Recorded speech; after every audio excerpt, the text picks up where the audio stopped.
Well, it's actually kind of nice to be here in person, isn't it? A little bit different. I bet you didn't expect an Aussie accent on the platform when you came.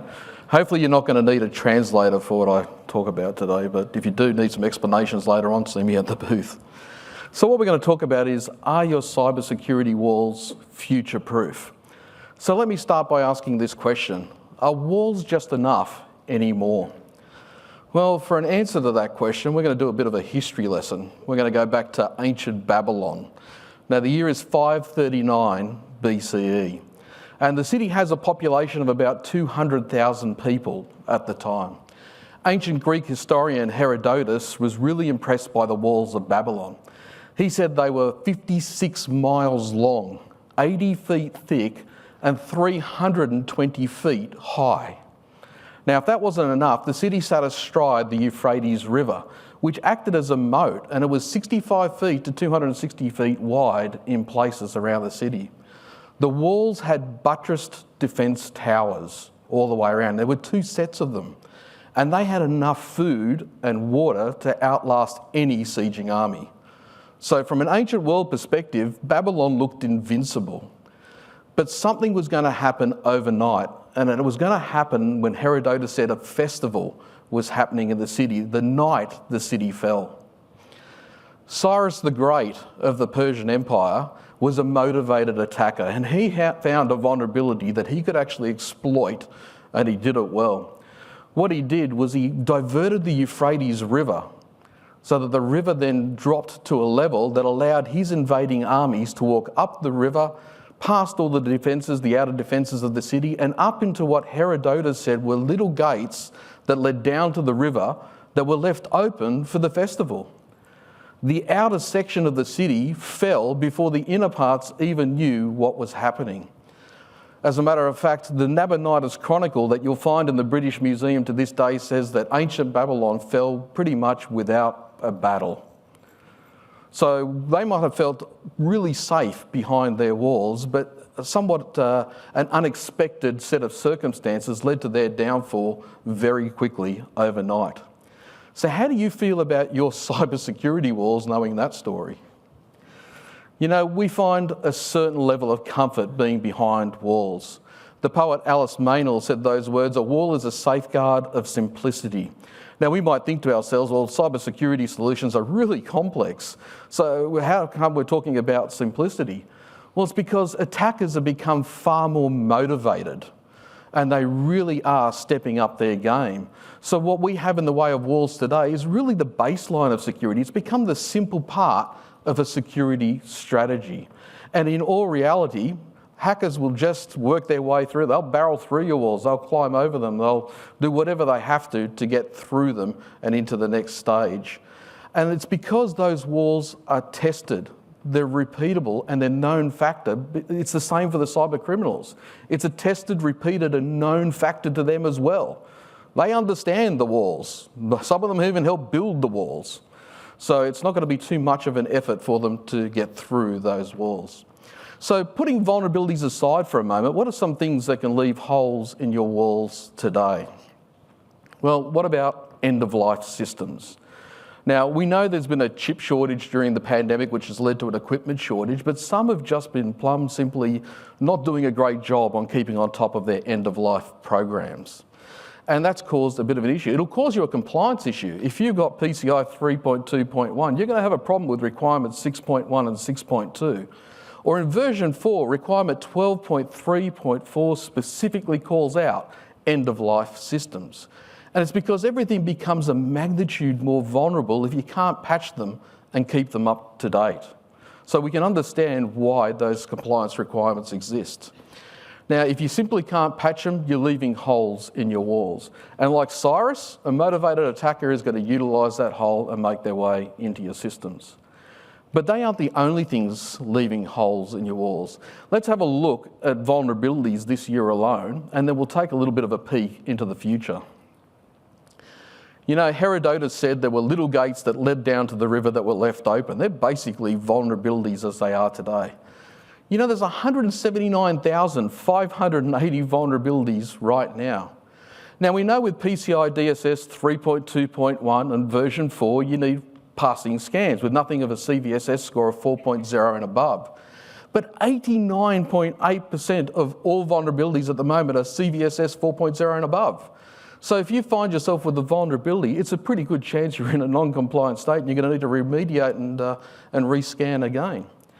There are 12,440 new vulnerabilities in the first 6 months of this year alone, and their average score is 6.5. Now, from 2016 to 2017, the number of vulnerabilities over doubled in that year alone, and there have been 1,508 new vulnerabilities every month on average since. Just a few holes in the wall, nothing too big. So if those holes weren't bad enough, wait until you get a load of the battering rams of the future. Now, you might have heard a little bit about quantum computing. I know there was another presentation on it earlier on. But when you talk about quantum computing, you'll hear things like qubits, which are a little easier to explain. It's like a bit of binary information. A qubit is a quantum bit that a quantum computer will produce. Now, you'll also hear the term superposition. Now, I'm going to ask you to imagine a wave because it makes it a little bit easier to explain superpositions. But there are the ability of a quantum computer to be in multiple states at the same time until it's actually measured. And then something amazing happens. It's referred to as a phenomena. When they measure the energy of a superposition, it collapses into a single state with a certain probability. Now, mathematically, they know what that probability of collapsing into a certain state will be. Why it doesn't, they don't know. It's referred to as the measurement problem. And if you figure it out, there's a Nobel Prize in it for you because nobody else knows at the moment. But that's not the only thing they don't know. When it comes to interference and things like quantum entanglement, if you want your minds blown later on this evening, have a look at a video on quantum entanglement. Einstein referred to it as spooky action at a distance. You could take two particles that have been entangled with each other, separate them by galaxies, and they will still communicate with each other faster than the speed of light to the point that it appears instantaneous. It's one of the reasons why quantum computers are so much faster. And there are some great things that you'll get from those exponential speed-ups when it comes to cybersecurity. But what does this all mean in the real world? Well, IBM postulated that if you had to find one item in a list of 1 trillion items, and you only looked at each one for a microsecond, it would take a classic computer 1 week to find the answer. It would take a quantum computer 1 second.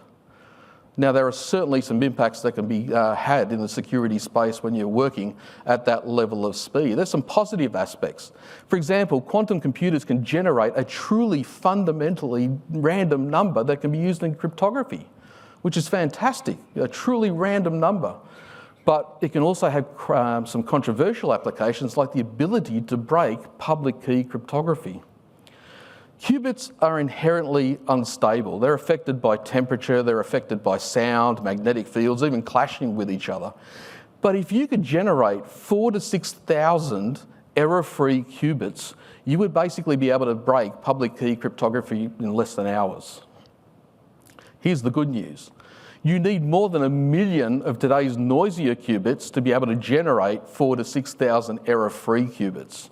And at the moment, they can only generate 100. So you're sitting there going, phew, we've got plenty of time. You don't. IBM and Google are on a path to get to 1 million qubits by 2030. There's time to still develop some post-quantum cryptography, but can you understand why we refer to it as the battering ram of the future? If you think your walls are okay, wait until you get a load of quantum computing. This is part of what's left of ancient Babylon. It's a pile of ruins today. There's some walls still standing here and there, but this is basically what you get nowadays. What do you think they could have done differently back then to prevent this from actually occurring? Do you think they could have had the gate shut for starters? Maybe put some sentries on all those towers that they had, some guards at the gate, somebody monitoring the moat, somebody sending out scouts into the land to see if there were any invading armies approaching. Do you think if they did all of those things, they might have survived that night? Probably. They had some pretty good defences. So we can end up equally devastated today if we don't look at another way of doing things. So what lessons can we learn from history? Bruce Shiner summed it up well. He says, you can't defend, you can't prevent, The only thing you can do is detect and respond. Now, we aren't saying throw out your walls and your protection systems and all that, but what we are advocating is more focus on detection and response. Now, Mr. Shiner went on to write a report quite a while back, which is still very pertinent today. He said this regarding the future of incident response. He said, at a tactical level, security is both a product and a process. Really, it's a combination of people, processes, and technology. What changes are the ratios. So what you see up there today are the ratios that we're looking at. Protection systems. Well, that's some technology with some help from people and processes. Your detection systems are an equal portion of people, processes, and technology. But incident response is mostly people, with some crucial help from technology and processes. Incident response needs people because incident response needs thinking. Your technology that you have shouldn't replace your people, it should help your people, which means it's going to take a little bit of investment in your people, and it's going to take some training and some tabletop exercise and red team versus blue team and so forth. All of those types of things will need to be done. We'll talk a little bit about that at the moment, but you need the people to be invested in what you're doing as well. So what can put some focus on a detection and a response capability? Well, start by looking at your attack surface.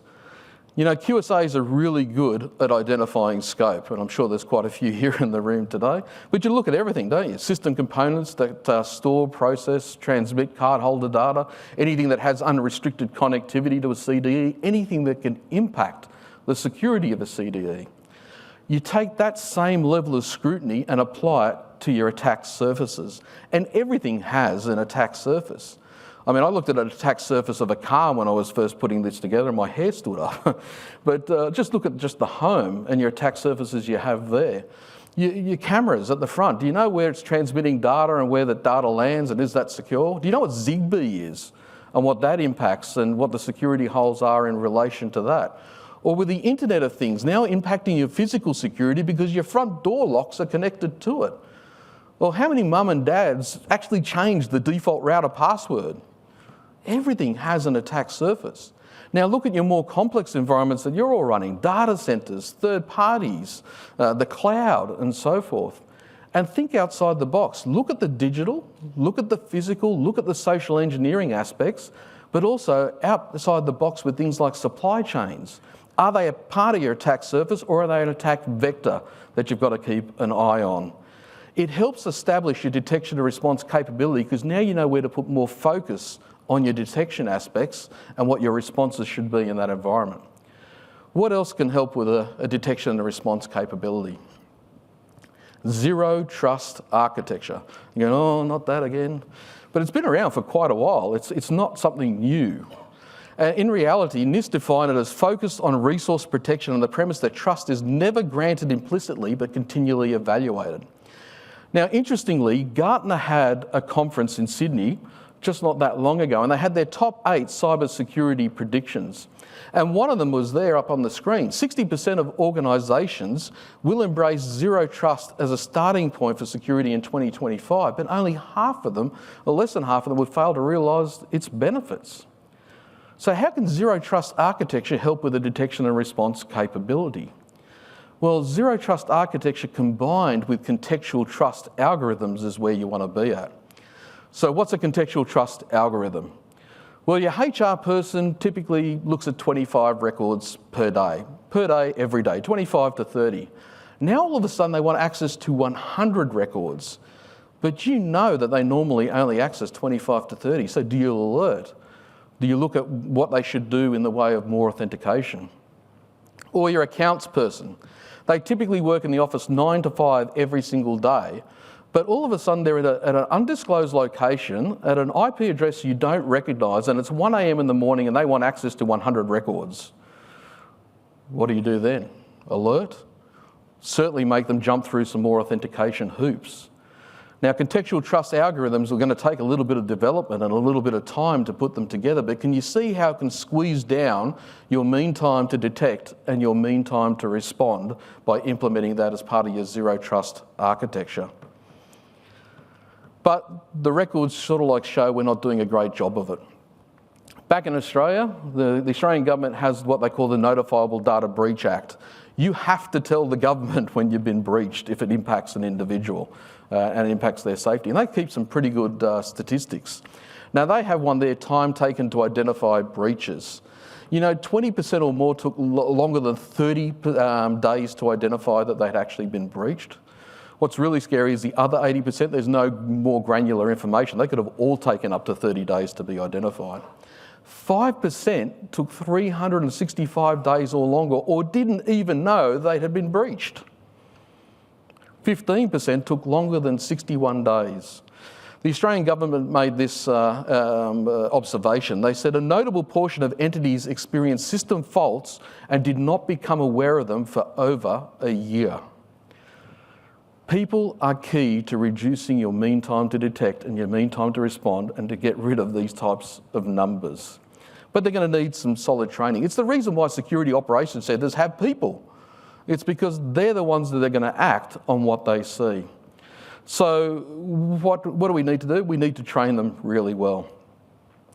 Quite a while back, I learned how to fly. And there's a lot to learn. There's things like communications, instrumentation. You don't want a funny story about communications with the towers, see me later. But some of the things that they do to train you is repetition. So they'll make you do touch and goes on the runway all year round, like over and over again, until they let you out into the wild blue yonder with an instructor. Now, one day I was flying along and my instructor reached across and he turned off the throttle. Now, if you can imagine, all I was seeing in the window was a prop doing this every now and again. So that's a good way to get your heart started, right? Now, there was a field to the right and a road to the left. And he says, "What are you going to do?" I said, "Okay, I'm going to land in that field over there." So I turned the plane, put it the nose up, flaps down, started to glide towards that field.